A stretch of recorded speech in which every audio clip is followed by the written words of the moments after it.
हे जे विश्व आकाराला आलं आहे त्याचं निमित्त कारण जे आहे ते परब्रह्म आहे, ब्रह्म आहे. गुरुरेव परकाम गुरुरेव दिगंबरा. परब्रह्म श्री स्वामी समर्थ जे आहेत त्यांच्यासाठी या विश्वामध्ये कोणतीच गोष्ट अशक्य नाही हे लक्षात ठेवा. कारण ते परब्रह्म आहेत. या विश्वाची उत्पत्ती, स्थिती आणि लय ज्याच्यामुळे होतो ते ब्रह्म, आणि ते ब्रह्म म्हणजेच श्री स्वामी समर्थ. स्वामीदेवांचा एक भक्त अक्कलकोटमध्ये बाबासाहेब जाधव नावाचा होता. बाबासाहेब जाधव सरकारमध्ये एक मानाचं अधिकारी म्हणून ते काम करत होते आणि ते स्वामींच्या सेवेमध्ये मात्र निरंतरपणे रत असायचे. स्वामींवर पूर्ण विश्वास, स्वामी वचनावर विश्वास, स्वामी चरणांवर विश्वास. निरंतरपणे दररोज स्वामींचं दर्शन घ्यावं, आपल्या कामाला जावं. असं करताना काय झालं की त्यांच्या कुटुंबाचं निधन झालं आणि ते एकटेच झाले. त्यांना संतान नव्हतं, म्हणून त्यांना एक इच्छा होती की आपल्याला संतान व्हावं. म्हणून त्यांनी स्वामींना विचारलं की स्वामी महाराज, आम्ही दुसरा विवाह करावा का? काय म्हणाले? आम्ही दुसरा विवाह करावा का? कारण स्वामींना विचारूनच सगळं करण्याची त्यांना सवय होती. स्वामींनी सांगितलेलं जर ऐकलं तर निश्चितपणे उत्कर्ष आहे, सुख आहे, सौख्य आहे. मात्र स्वामींचा शब्द आपण उलटा केला तर निश्चितपणे आपण दुःखाचे अधिकारी होतो. म्हणून त्यांनी काय केलं, स्वामी महाराजांना विचारलं, स्वामी महाराज, आम्ही दुसरा विवाह करावा का? स्वामींनी काही त्यांना आज्ञा दिली नाही. मात्र स्वामींनी आज्ञा दिली नाही म्हणून त्यांनी स्वतःहून काही दुसरा विवाह केला नाही. त्यांनी स्वामींची आज्ञा आहे, स्वामींची आज्ञा मिळत नाही, मग आपण असंच जीवन व्यतीत करावं असा विचार केला त्यांनी. आणि त्यांनी काय केलं की त्यांच्याकडे जी काही संपत्ती होती, धन होतं, ते सर्व स्वामी चरणावर आणून अर्पण केलं. सगळं काही स्वामी चरणांवर अर्पण केलं. नोकरीमध्ये सुद्धा राजीनामा दिला आणि लंगोटी नेसून त्यांनी सर्व संघ परित्याग केला आणि म्हणाला, आता मला श्री स्वामी समर्थ चरणांशिवाय दुसरं काही नको. मला श्री स्वामी समर्थ चरणांशिवाय काही नको.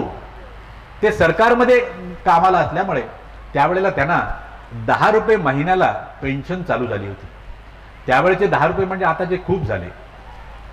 10 रुपये पेन्शन होती त्यांना. आणि एक दिवस काय झालं की स्वामीदेव आपल्या सर्व सेवेकऱ्यांसहित राजवाड्याच्या बाजूलाच बसले होते. दुपारी 12ची वेळ होती आणि स्वामीने अचानक त्या बाबासाहेब जाधवांना हाक मारली. स्वामी काय म्हणाले? अरे कुंभार. स्वामी त्यांना कुंभार म्हणायचे. पण आपल्याला एक ठाऊक आहे, ब्रह्मतत्वाचं विश्लेषण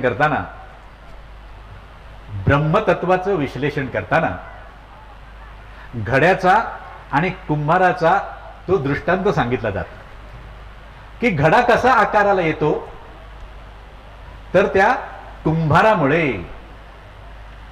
घडा आकाराला येतो तो कुंभारामुळे, अन्यथा ती मातीच आहे. माती स्वतःच होऊन काही घड्याचा आकार स्वतःला देऊ शकत नाही. त्यासाठी निमित्त कारण त्या कुंभाराला व्हावं लागतं. तसंच हे जे विश्व आकाराला आलं आहे त्याचं निमित्त कारण जे आहे ते परब्रह्म आहे, ब्रह्म आहे.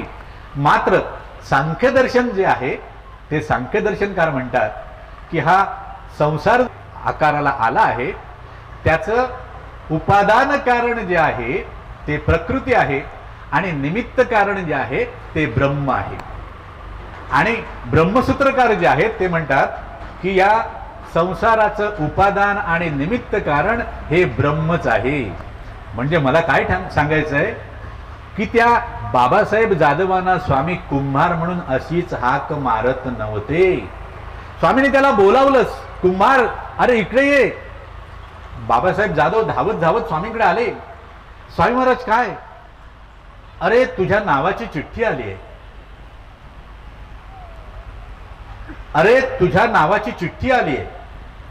इतरांना काय कळलं नाही, पण बाबासाहेब जाधवांना स्वामी उगाच कुंभार म्हणत नव्हते. त्याच्या चटकन लक्षात आलं. तो म्हणाला, महाराज आता माझ्या तशा काही वासना शिल्लक राहिलेल्या नाहीत. आता माझ्या तशा काही वासना शिल्लक राहिलेल्या नाहीत. मात्र आपल्या चरणांची सेवा मला अजून काही फारशी घडली नाही. आपल्या चरणांची सेवा घडावी अशी माझी फार इच्छा आहे. म्हणजे माझा परलोकही सिद्ध होईल. म्हणजे माझा परलोकही सिद्ध होईल. तरी तुर्तास आपण मला निरोप देऊ नये. बाबासाहेब जाधव काय म्हणाले? तरी तुर्तास आपण मला निरोप देऊ नये. असं म्हटल्यानंतर स्वामींनी त्याच्याकडे अत्यंत प्रेमयुक्त नजरेनं पाहिलं. असं म्हणतोस? ठीक आहे तर. काय म्हणाले? असं म्हणतोस? ठीक आहे तर. आणि स्वामी काय म्हणाले? अरे त्या बैलाकडे जा. समोर एक बैल उभा होता. समोर एक बैल उभा होता. स्वामी म्हणाले, अरे त्या बैलाकडे जा. असं म्हटल्याबरोबर तो तिथे बैल जो उभा होता तो त्वरित धरणीवर पडला आणि तिथेच गतप्राण झाला. श्री स्वामी समर्थ. आपल्याला कदाचित मनामध्ये आपला एक प्रश्न निर्माण होण्याची शक्यता आहे. अरे आपल्या भक्ताला वाचवलं, मग त्या बैलाचा प्राण का घेतला? बैलाचा प्राण घेतला नाही. अत्यंत महत्वाची गोष्ट काय आहे? त्या बैलामध्ये सुद्धा आत्माच आहे, आपल्यामध्ये सुद्धा आत्माच आहे. मात्र मनुष्य योनी सोडली तर इतर योनी ज्या आहेत त्या शूद्र योनी समजल्या जातात. आणि मनुष्य योनीशिवाय जीवाचा उद्धार काही होत नाही. म्हणून स्वामींनी काय केलं? त्या बैलाला त्या पशुयोनीतून काढलं आणि मनुष्य योनी दिली आणि त्याला उद्धाराचा अधिकारी केलं. श्री स्वामी समर्थ. म्हणजे काय? की भक्तावर आलेलं मृत्यूचं गंडांतर सुद्धा स्वामी दूर करतात आणि आपल्या भक्ताला वाचवतात, त्याला प्राणदान देतात.